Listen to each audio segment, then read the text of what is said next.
ఒక ఊరిలో ఇద్దరు అక్కచెల్లెళ్ళు ఎంతో ప్రేమగా ఉండేవారు.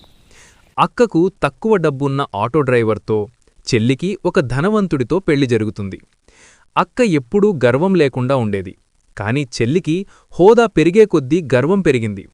ఒకరోజు చెల్లి అక్క ఇంటికి వచ్చి, "నువ్వు ఇలాంటి ఇంట్లో ఎలా ఉంటున్నావు?" అని హేళన చేస్తుంది. "వచ్చే వారం నా పెళ్లిరోజు వేడుక పెద్ద రెస్టారెంట్లో జరుగుతుంది. నువ్వు కూడా రా" అని ఆహ్వానిస్తుంది. అక్క చెల్లి మాటలకు బాధపడినా తనకున్న చీరల్లో ఒక మంచి చీర కట్టుకుని ఆటోలో ఫంక్షన్కి వెళుతుంది. ఆటోలో దిగిరావడం చూసి అక్కడి వాళ్లందరూ తనని చూసి నవ్వుకుంటారు.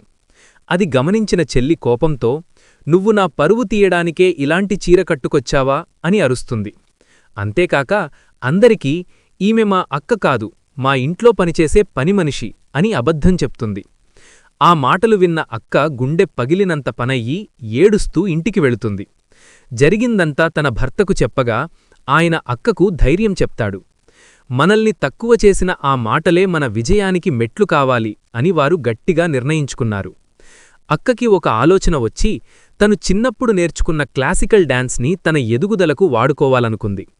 మొదట చిన్నపిల్లలకు ఇంట్లోనే క్లాసికల్ డాన్స్ నేర్పడం మొదలుపెట్టింది.